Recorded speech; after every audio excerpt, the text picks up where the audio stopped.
Hi, everyone. Last week we left you with Sonny Mercurio and Richie Floramo being set up for possession of $23 million worth of stolen securities. And running massage parlors. And here's the irony: the securities were just a run of the mill charge. The massage parlor case, however, was the first RICO case in Massachusetts. That is correct. And since Sonny and Florama would become famous, or, well, infamous for their roles in the 1989 Mafia Induction ceremony in Medford, Mass., we thought it would be a good idea to discuss the Mafia Induction ceremony of 1977. And we are never going to get out of the 70s. Hey, you're the one taking us back to 1976 next week, so you're just as guilty as I am. I'm not accusing you of anything. Uh-huh, okay. Well, moving on, because this episode is going to be a long one, let's answer one question. And what one do we have? Another question from David. He asked, so could Sonny Mercurio have been giving up information about the LCN figures like Larry Bayoni and the Angelos before he did time in jail? And I'm assuming that's this most recent bid that we discussed, not the original Yeah, bid. not the original murder case, no. I suspect he was feeding the feds dribs and drabs of probably mostly useless information on the guys. I don't think he gave them anything serious, and I think that's why he ended up getting the sentence that he did. Yeah, probably. I don't think they was giving them anything of substance until he was back on the streets. That stretch he did was likely a large part of what incentivized him later. I agree that it was at least part of it. Did you submit the FOIA request for Sonny yet? No, not yet. Maybe we can do it through the other program, not just straight. Oh, through Muckrock. Yeah, Muckrock that would might be be better interesting. to do. And I'll do this one since you've done the last couple. All right. I want to give a disclaimer though before we start. There was really only one source of information about the induction ceremony that took place on October 5th, 1977, and that was Antonino Nino Cucinotta. It was made public during his testimony in 1995 when he turned state's evidence. Prior to that, it was alluded to in other court cases and news articles, but no specifics were ever provided.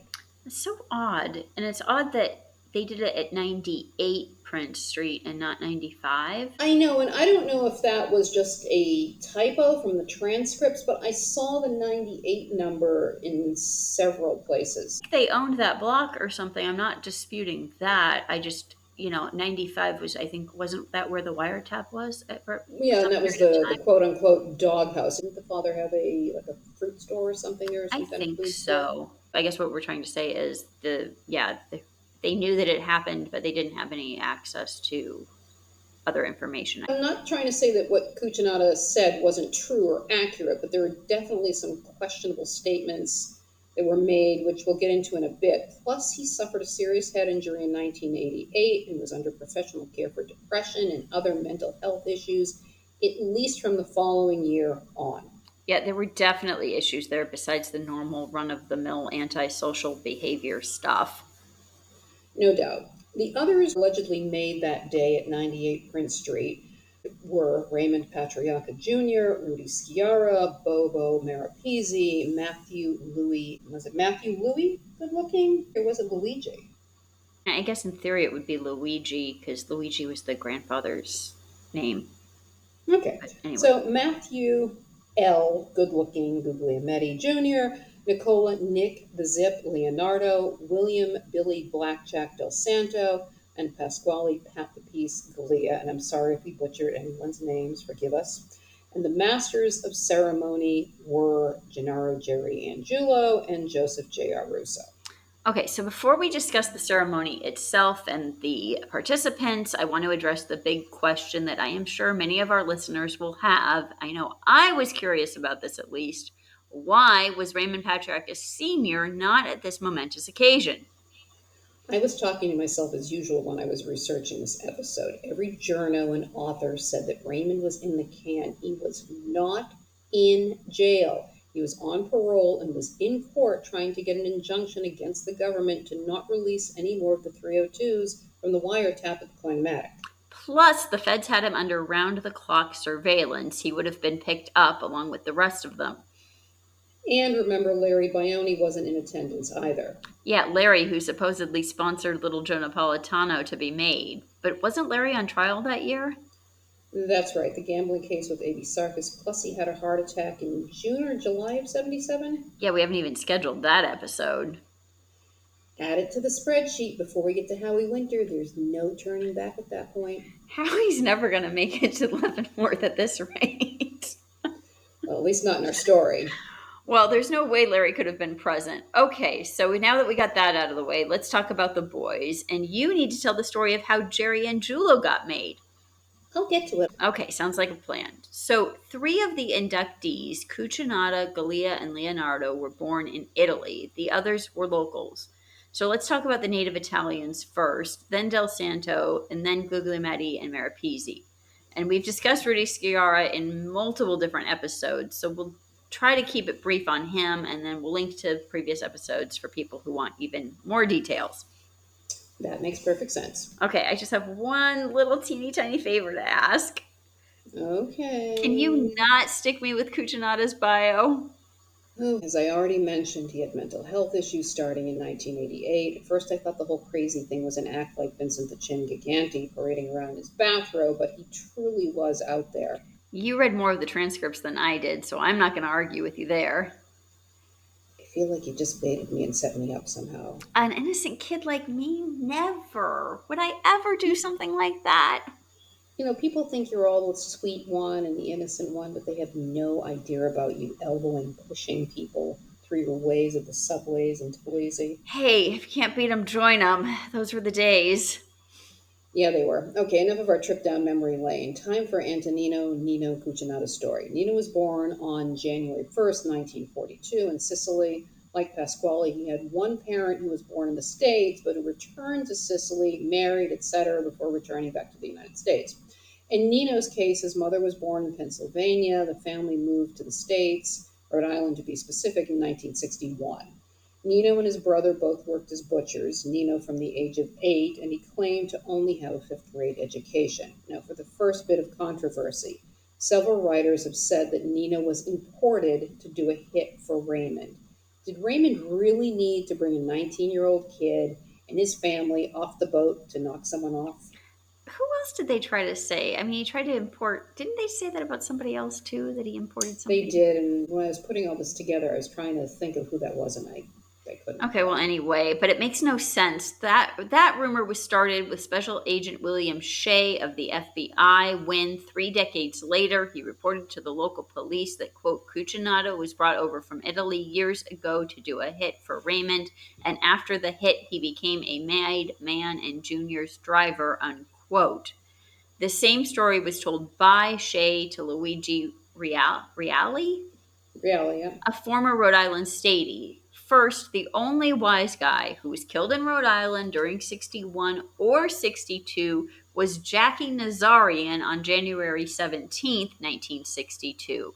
I don't think Nino killed Nazarian. And speaking of Nazarian, here is a little fun Rhode Island Mafia fact. Nino was the brother-in-law of John George Chakuyan, and the Chakuyans were related to Jackie Nazarian, but on the Italian side, not the Armenian side like you would think. Who wasn't related or linked to Nazarian? Or the Baccaris. True, and we're not going to go down either of those rabbit holes today. Okay, Nino always said he met the Patriarchas for the first time in 1975 and would try to portray himself as the reluctant mobster and gentleman gangster who wound up in the life by sheer accident. According to his version of events, he started hanging around the Pointomatic in order to make money selling sandwiches and drinks at the Bradford Club, which was above the Pointo. The grub kept the gamblers playing longer than usual, and Junior started giving him a small cut of the winnings. Nino did not become Junior's driver until 1981, some 4 years after the duo was supposedly made. And that brings us to discrepancy number 2. Nino testified in 1995 that he helped Junior Patriarca, quote, make his bones, unquote, by helping him to kill a guy named Johnny Carr in either 1975 or 1976. Okay, go ahead. I know you're chomping at the bit over there. There was no one named Johnny Carr, Jonathan Carr, or John Carr, with or without an H, that was killed or went missing in the United States, forget about Rhode Island or Massachusetts, in 1975 or 1976. And you killed someone and you don't remember when? Well, look at Johnny Materano and Stevie Fleming. Oh, don't get me going. I went all the way back to 1961 saying to myself, well, maybe the feds weren't lying. Talk about naive. Well, I had a look, and besides, if there was a homicide or at least a missing persons report, don't you think the authorities would have tried to charge Junior? Yeah, I just think that Junior was made in a nod to Raymond, don't you? Oh, for sure. And Raymond made Jerry, and Jerry hadn't killed anyone either, according to the legend. Okay, tell the story already. I'm sure most of our listeners know it, but some might not. I didn't. Okay, the story goes that Larry Bione was shaking down Jerry during the 1950s. Larry was a made guy, so there was nothing that Jerry could do except pay him. Finally, Jerry had enough, and in the late 1950s, he stuffed 50 grand into shopping bags and made the journey to Providence to see Raymond. The payment was accepted along with a pledge to kick up another $100,000 a year after that. Jerry and his brothers were made, and Larry Bione became a capo under Jerry. And we'll get into that dynamic and the aftermath of all of that in the beginning of season 3. Well, the bottom line is that Junior likely didn't kill anyone in order to be made, and neither did Nino Cuccinata, but it makes me think of the Michael Francese situation.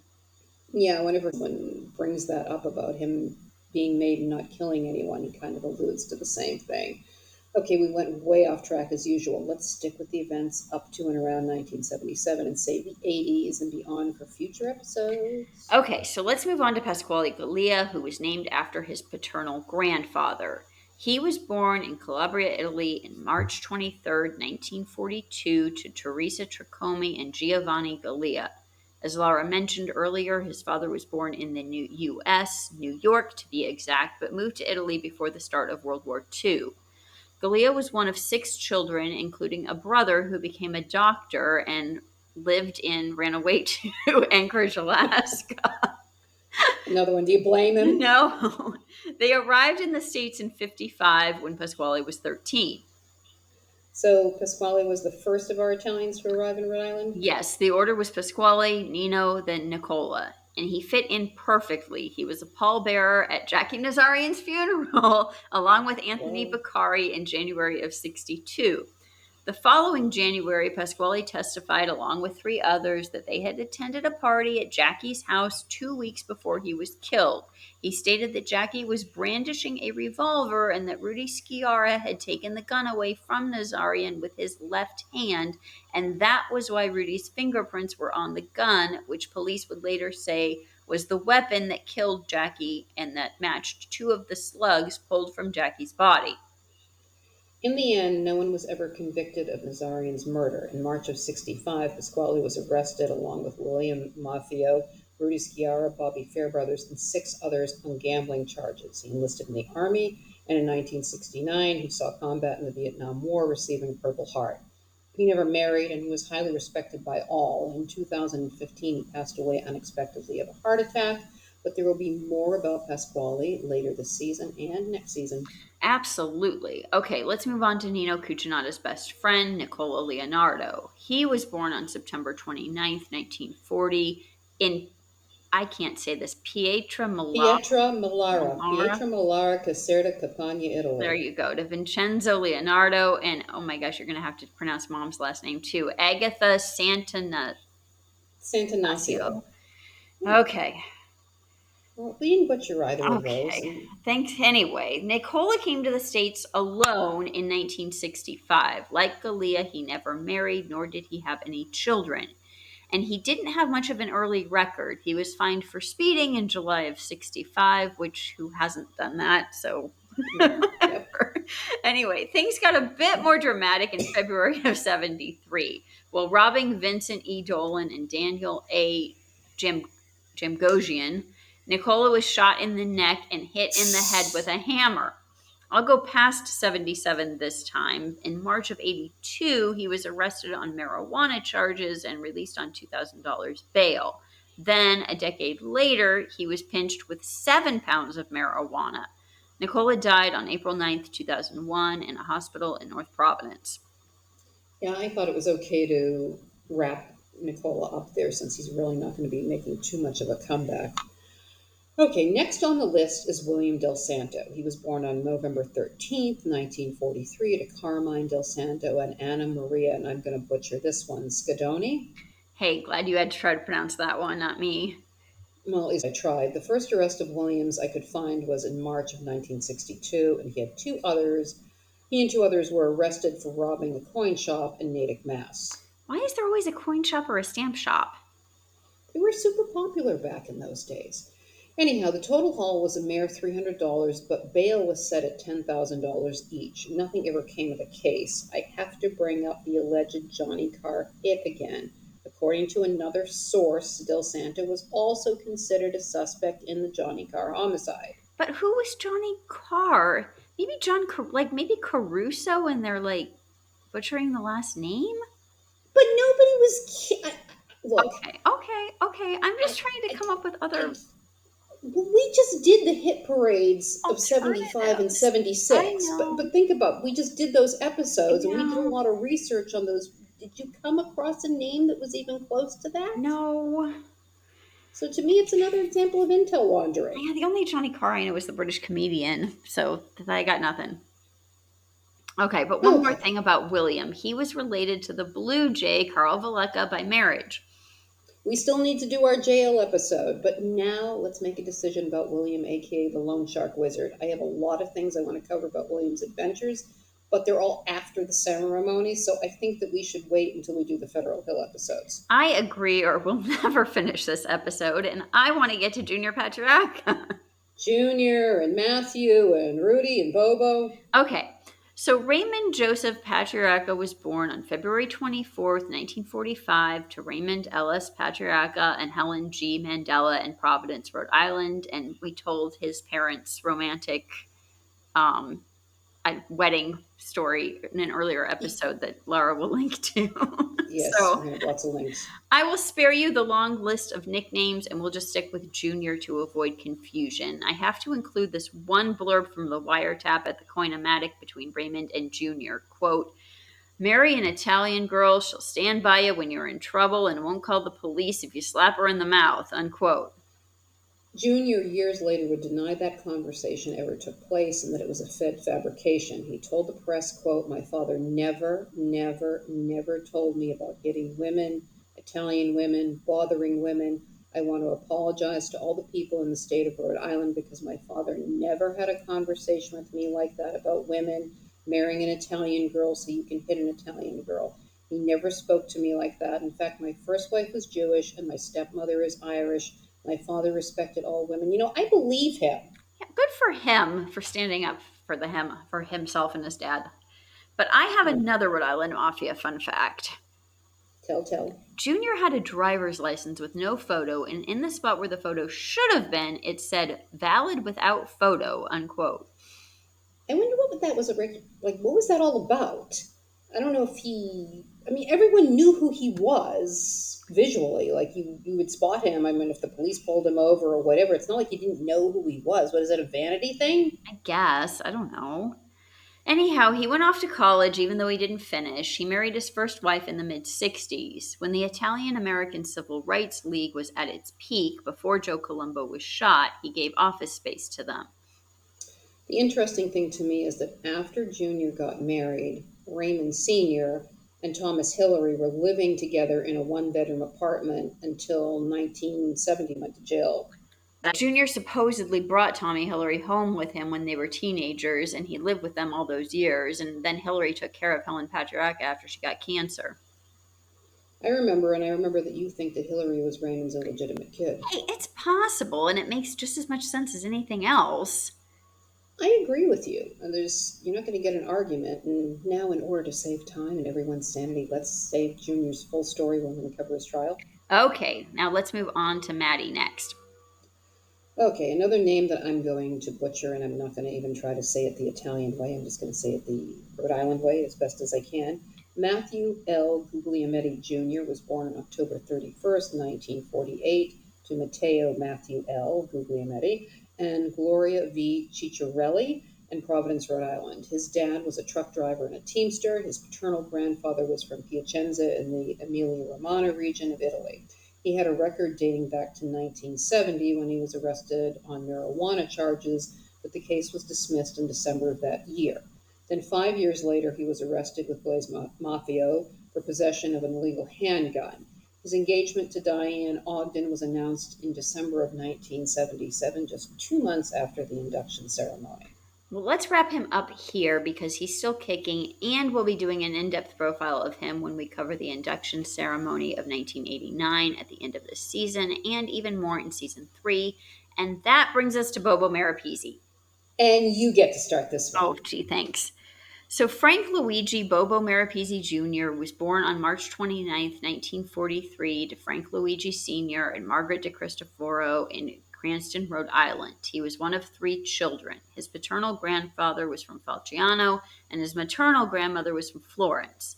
His father faced charges ranging from putting sugar in the gas tanks of cars when he was a teenager to bilking local banks out of small loans. He was also the first cousin to Alfred Lepore, who was killed in 1975, and we covered that in the hit parade of 1975. Bobo married in August of 63. From 62 to 65, he had a string of minor motor vehicle violations, but in August of 66, he was charged with assault with intent to kill his wife and in-laws after a heated argument with his wife. When her parents saw him attacking her with a wooden table leg in the front yard and intervened, Bobo proceeded to threaten to kill all of them. How charming. In March of 67, Bobo was fined for carrying a concealed weapon. The following year, in August, he was involved in a bar brawl that led to his arrest, but he failed to appear in court, so a bench warrant was issued. In November that year, he was arrested again, but released on $1,000 bail. Not one to rest on his laurels, he was arrested again in January of 1969 for robbing the Columbus National Bank on Atwells Ave in Providence of $2,105. And the money was recovered within a matter of, 4 or 5 hours. And the only thing that was missing was between him and the cohort, they somehow spent $38. Once again, though, he was given bail and released on a $3,500 surety bond. I know we gripe about this all the time, but how do you keep getting bailed like that? Well, in a normal world, the first bail would have been revoked. And I know I defend it because I say, the records weren't computerized and all of that. But in his case, he was in the same courthouse all the time. Probably knew him by sight. This guy again. Sure. Again and again and again. Anyhow, the barroom brawl charges were dismissed in June of 69. Then in August, he was pinched for stiffing a Warwick motel for a room. And I don't even want to know what that was about. Yeah, but didn't Richie stiff a hotel once? Yeah, the Weston Hotel at Copley Place, but the tab was $47,000. Okay, well, we'll save that story for another day. But my favorite Bobo story was when Sabu the lion escaped out of his mother's yard later that summer. The poor thing was found hiding behind a trash can not far from the house. You'd run away too. Who keeps a lion in their yard? I don't know. They said it was sweet and kind and they had it on a chain. Oh, dear. Anyway, a couple of months later in October, he was acquitted on charges that he was driving a vehicle with a stolen license plate that was Bobo, not Sabu the lion, by the way. Lion, yes, okay. In January of 70, the assault with intent to kill charges were also dismissed. Later that year, he was arrested for selling beer without a license at the Acorn Club. Well, that was a spicy one. Well, the spicy one was in March of 72 when he received a 3-year and a 6-year suspended sentence plus 8 years probation for receiving a stolen camper. I think it was a little more elaborate than buying a hot camper. Yeah, the charges do sound a bit comical. Okay, now for something a bit more dramatic. In early May 1974, Bobo was charged with illegal possession of a machine gun and then went AWOL. He was arrested later the following month, but only after the cops had chased him up a tree.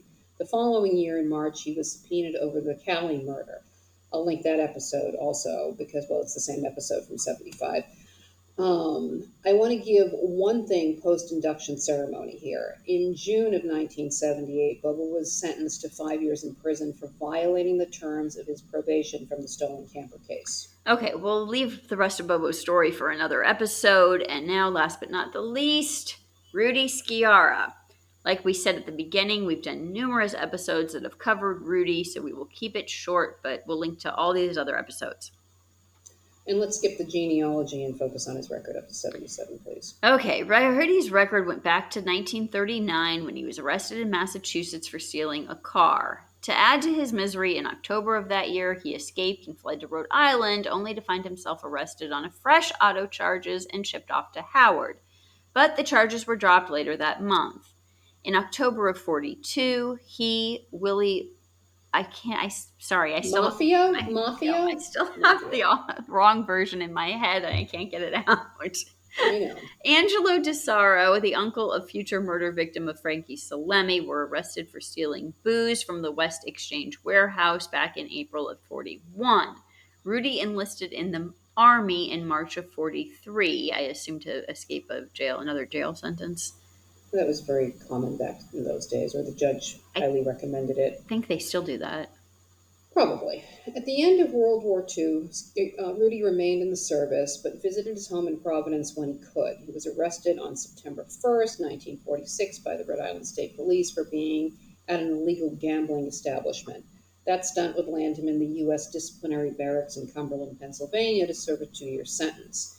He was discharged from the service upon completion of his bid and headed back to Providence. By 1950, he had been pinched for assault and battery, followed by another arrest for having brass knuckles in his possession, playing craps on a Sunday, and to end the decade in style, he was arrested on drug charges in April of 1959.